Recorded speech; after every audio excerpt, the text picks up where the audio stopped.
Agora, eu recebi também no final umas perguntas muito cabeludas.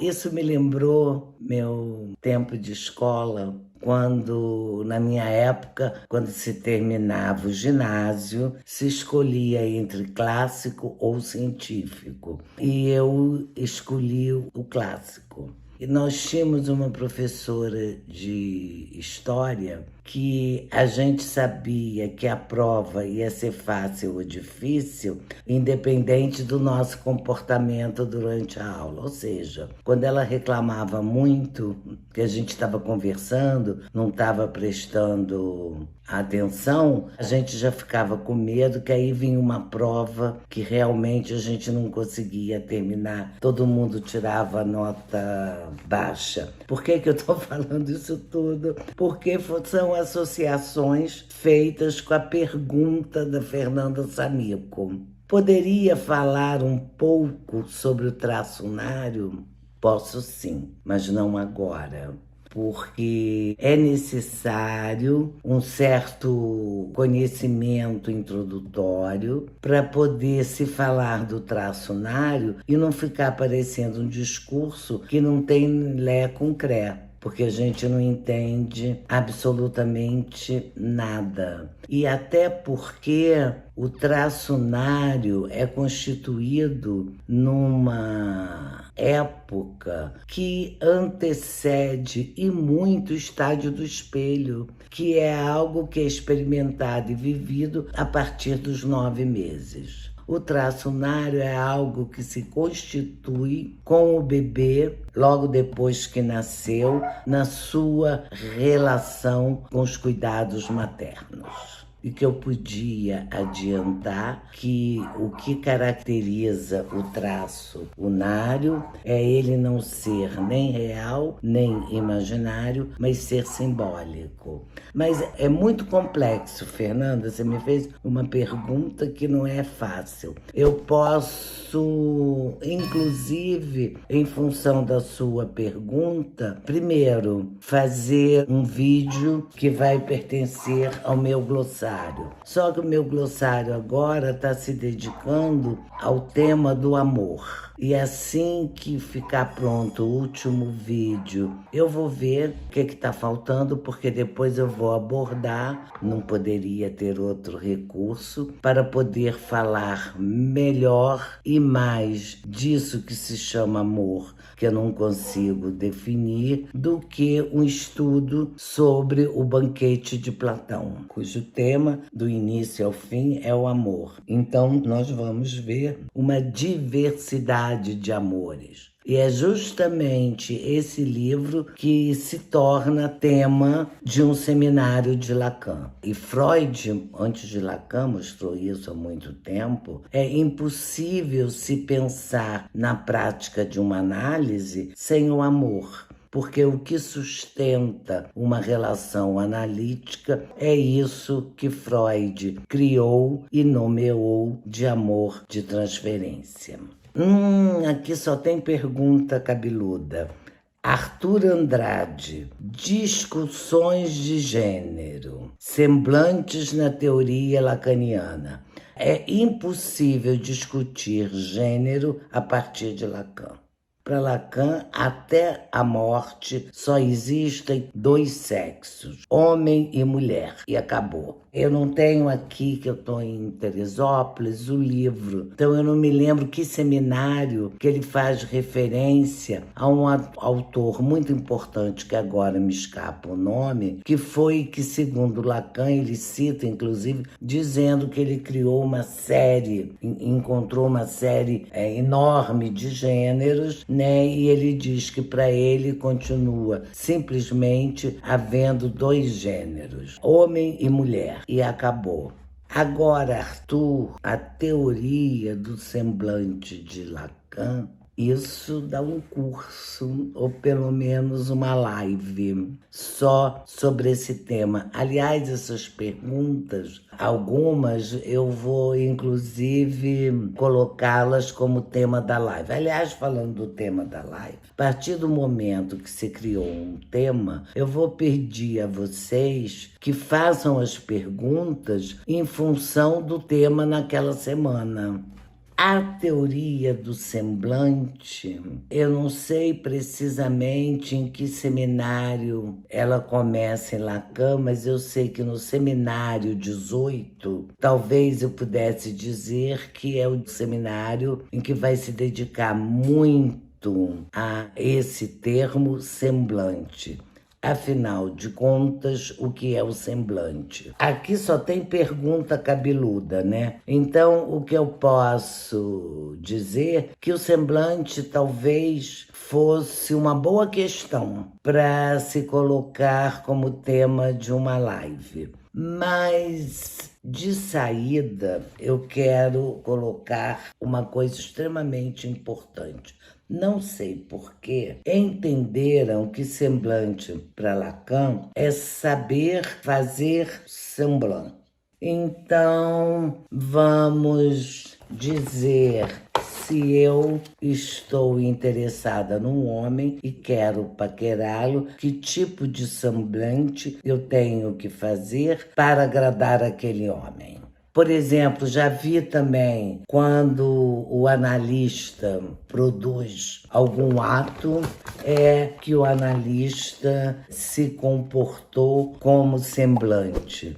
Então, semblante é muito usado no sentido de a técnica de ser um perfeito cínico. E pela madrugada, você acha que Lacan escreveu um seminário, um discurso que não fosse semblante, para pegar semblante no tipo da tapiação? Não, não é isso. O semblante, obviamente, para Lacan, tem a ver com o impossível.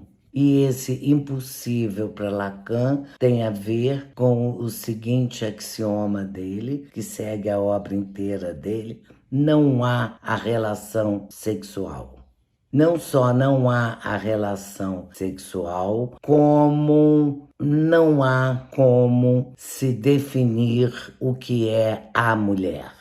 É justamente porque a mulher não existe que ele escreve a mulher com A maiúsculo barrado mulher.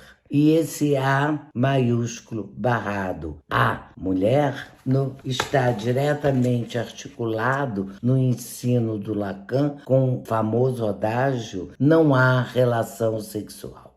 Bom, então vocês viram que é um tema extremamente complexo que eu acho que não dá a abordar nem por uma live. Proponho a quem tiver interessado comprar o seminário 18 de um discurso que não fosse semblante, porque todo discurso para Lacan é semblante. Se houvesse um discurso que não fosse semblante, a relação sexual existiria.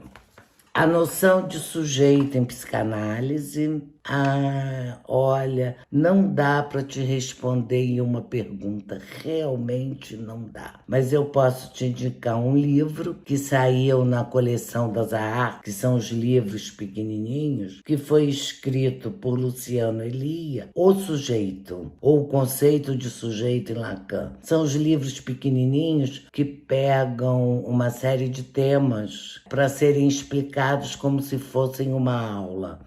Então, realmente é um livro acessível, um discurso que dá para ler e acompanhar e que apresenta de forma muito correta e muito bem escrita o que é a noção de sujeito para a psicanálise. E o Luciano mostra muito bem não só o que é o conceito de sujeito para a psicanálise, como diferenciando de toda uma tradição filosófica. Agora, a letra para Lacan, Tânia Rocha. Tânia, é outra pergunta muito cabeluda, porque eu não posso nem te dizer um determinado seminário que o Lacan ele não dedica a letra, ele vai falar da letra em vários seminários. Aliás, saiu um livro, eu não sei se é bom ou ruim, como eu comprei pela internet, o livro ainda não chegou, mas eu já comprei, que é um livro sobre todos os conceitos de Lacan. É um livro dessa grossura, custa caro, mais de R$ 300, mas se for bom, você vai encontrar no dicionário letra tudo que o Lacan disse sobre a letra nos seus seminários. Então, eu só gostaria de chamar a atenção para você que o próprio Lacan reconhece um certo equívoco no conceito de letra que ele dá em um texto que se chama Estância da Letra, e aí eu posso ver que eu estou com ele.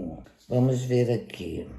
A Estância da Letra no Inconsciente ou a Razão desde Freud, na página 496. Nesse texto, que é um texto fundamental, o Lacan dá um conceito de letra que ele mesmo depois vai corrigir e vai dizer que está equivocada. Porque na Estância da Letra, esse texto que está nos escritos, a definição de letra que Lacan dá, a letra seriam os fonemas que constituem uma palavra, né? Ele mesmo vai corrigir esse conceito de letra, dizendo que é um equívoco, e aí sim ele apresenta, e ele vai dizer isso em vários seminários, depois disso, que a letra é o que se revela por escrito.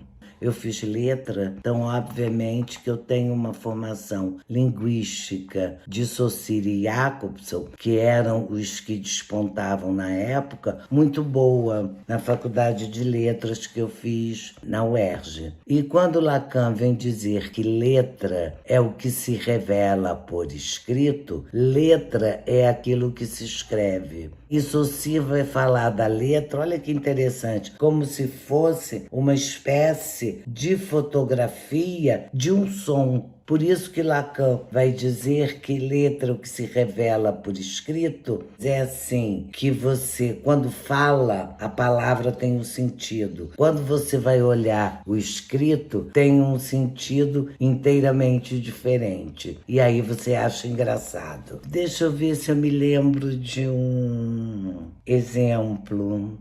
Me lembrei de o mais simples. Eu digo assim para vocês, comprem o livro do Magno, O Patológico. Aí você vai ver que o livro se chama O Patológico.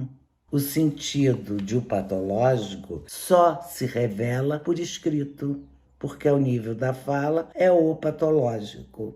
Aí vocês veem que tem 50 mil exemplos engraçados, inclusive piadas, do sentido daquilo que se fala, não é aquilo que se resolve por escrito. Por isso que a definição de letra do Lacan é aquilo que se revela por escrito e não pela fala. E ele, Lacan, adora brincar com as palavras e fazer esse jogo entre o que se fala e o que se escreve, né? E isso é muito usado, inclusive, nos programas cômicos, né? O conceito de corpo em psicanálise. Gente, isso é um curso de um semestre, não é uma pergunta para ser respondida. Me lembro vagamente de alguém que estava fazendo uma pesquisa de mestrado e doutorado sobre exatamente isso, o corpo em psicanálise. Mas, obviamente, não posso falar do conceito de corpo, mas posso te dar uma dica. Para Lacan, o lugar do gozo é o corpo. Por isso que gozo e significante não combinam. Eu deixo assim como suspense, porque explicar demoraria muito tempo. Mas, obviamente, desde Freud, o corpo tem a ver com pulsional.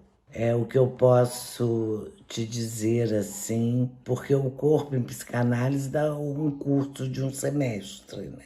Real, simbólico e imaginário. Eu vou tentar te responder de uma forma simples, mas no meu glossário que está no YouTube, eu marco bem a diferença entre real, simbólico e imaginário. Mas então eu vou te dar só algumas dicas e, como tal, um pouco simplistas. O real eu posso te explicar como Lacan. É aquilo que sempre comparece como falta no simbólico e furo no imaginário. Ou seja, não levando em conta agora, porque aí seria uma live, a diferença entre falta e furo, eu posso te dizer que a única forma do real comparecer é como falta ou como furo. O real é aquilo que resiste a todo ato de simbolização.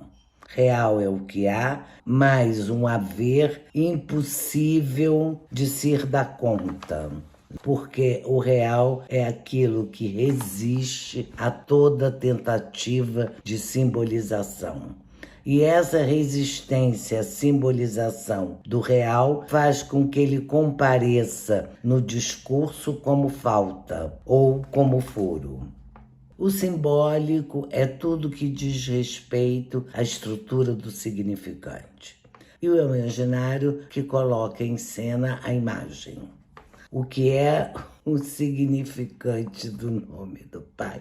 Isso nem é uma pergunta cabeluda, isso é uma tempestade muito forte, porque não tem como te responder agora, Bruno. É um conceito que, inclusive, é o momento em que ele aparece, como ele é. Eu também indico para você esse livro que saiu agora. Olha, eu não sei se é bom, porque eu comprei, mas ainda não chegou. Mas, em princípio, como é um glossário, né? Se o glossário for bem feito, é um excelente livro. Era o que eu sempre esperei que fizessem com o Lacan. Então, você vai colocar nome do pai e nesse livro você vai ver, e me disseram que ele cita em todos os seminários como aparece esse significante nome do pai. O que eu podia te adiantar de forma muito simplória mesmo, é que o nome do pai como significante tem a ver com a lei. Mas, olha só, em Lacan nós temos dois conceitos de lei. A lei com letra minúscula, que é a lei que a gente conhece, o que é proibido e o que não é. Eu não posso ir de biquíni na missa, então é proibido. Mas posso ir de biquíni à praia, então não é proibido. Mas o nome do pai, quando ele tem a ver com a lei, não é essa lei com letra minúscula, é a lei com letra maiúscula. E a lei com letra maiúscula coloca em cena o impossível. E é justamente dessa lei do que se trata, do significante nome do pai. Porque a gente sempre sabe, né? O nome do pai está articulado com a lei. Mas que lei se trata? Uma lei que tem relação com o impossível e não com o proibido. Vou te dar um exemplo. O incesto é proibido, mas o que interessa para a psicanálise não é o que é proibido, é o que é impossível. E o incesto é impossível. Alguns autores, se eu não me lembro, Magno já dizia isso. A proibição do incesto já é uma forma da cultura proteger o homem do verdadeiramente impossível. Ser imortal e suplantar a morte é do registro do impossível. Pode fazer isso, não pode fazer aquilo, pode escolher isso, não pode escolher aquilo, é do nível do proibido, né?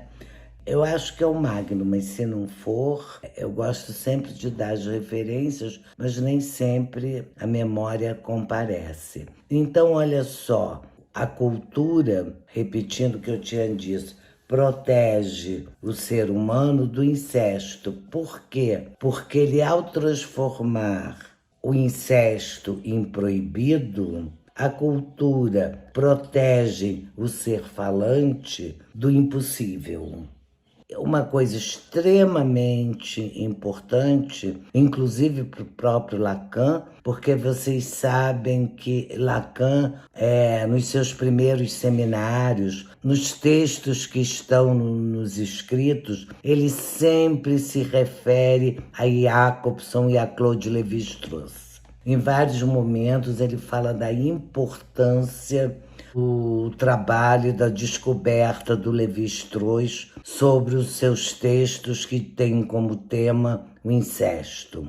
Por quê? Porque antes, sei lá, chegava uma pessoa numa tribo indígena. Aí perguntava, quem é fulano? É filha. Filha de quem? De Beltrano. Aí quem é o pai dela? É Ciclano. Aí daqui a pouco vê a filha e o pai que passaram uma noite juntos. Aí eles chegam, né, como viajantes, escrevem texto e dizem que esses selvagens são tão livres, tão livres, tão livres, que até praticam o incesto. E é obviamente que essa liberdade, né, deu a ideia do selvagem como o bom homem, que é uma ideia russoniana, né? Mas vamos ver o bom selvagem, né? Aí chega o Lévi-Strauss, ao se interessar pela pesquisa sobre o incesto e já conhecedor da obra de Saussure e de alguns leitores da obra de Saussure, qual é a primeira coisa que ele coloca? O que diz incesto? O que a gente entende por incesto? É a proibição do filho transar sexualmente com a mãe e da filha transar sexualmente com o pai. Aí para o Lévi-Strauss e pensa, filho e pai, mãe, isso são relações de parentesco? Será que todas as culturas estabelecem as relações de parentescos igual à cultura ocidental? Lógico que não. Aí ele primeiro vai se interessar por estudar a estrutura de parentesco em alguns grupos indígenas. O que nos interessa demarcar é o seguinte: quando ele vai começar a estudar a estrutura de parentesco dessas culturas, ele mesmo diz, gente, não, eu já estou interpretando, né? É o susto que a gente leva, porque ele vai dizer, as estruturas de parentesco das culturas ditas indígenas são complexas. A estrutura de parentesco do Ocidente é uma estrutura simples. É por isso que porque ele está interessado no incesto que ele vai se dedicar ao estudo da estrutura de parentesco dos índios, vamos dizer assim. E aí ele tira duas conclusões. Uma, que não existe cultura, e Lacan vai usar muito isso, não existe cultura sem proibição de incesto. Segundo, proibição de incesto é filho com a mãe. Porque até o Ocidente achar que não havia, porque os viajantes, como viam o pai e a filha, e viam que também eles tinham uma relação de amantes, dizia, não, mas é que ao se estabelecer a estrutura de parentesco, como funciona o pai e a mãe naquela cultura, em algumas culturas não há interdição da filha com o pai, mas ele não encontrou nenhuma cultura que não houvesse a interdição do filho com a mãe. E Lévi-Strauss e Lacan cita isso várias vezes, que não há cultura sem incesto, que o incesto é aquilo que é universal a todas as culturas humanas. Mas ao dar conta das estruturas de parentesco, ele vai dizer, existe algumas culturas que é permitido, né? Filho e pai, não importa. Há a proibição do incesto. E em todas ela se abate sobre o filho com a mãe. Aí vem o Lacan e diz, uma cultura, quando proíbe o incesto, já está preservando aquelas pessoas que pertencem àquela cultura do impossível. Porque é proibido o filho transar sexualmente com a mãe. Mas se um filho for transar com a mãe, eu vou ser simples para vocês entenderem. Ele não vai conseguir transar com a mãe porque ele brocha.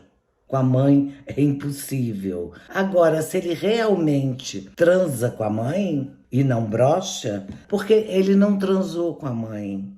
Aquela mãe continua intacta. E o que ele transou foi com uma mulher e nunca com a mãe. Porque a mãe, enquanto tal, é impossível. Seria aquele objeto que traria a completude. E esse objeto não há.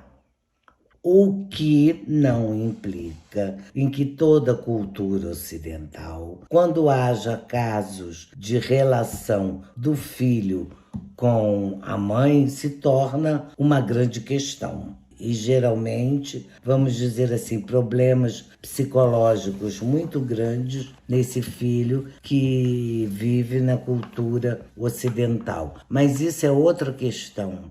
E por que o Lacan diz que o incesto é impossível? Porque ninguém transa com a mãe, né? É preciso sair desse lugar e entrar na série de todas as mulheres. E ao entrar na série de todas as mulheres, o único gozo que é permitido a esse homem, como também é permitido às mulheres, é o gozo fálico, ou seja, o gozo sexual, ou seja, o orgasmo.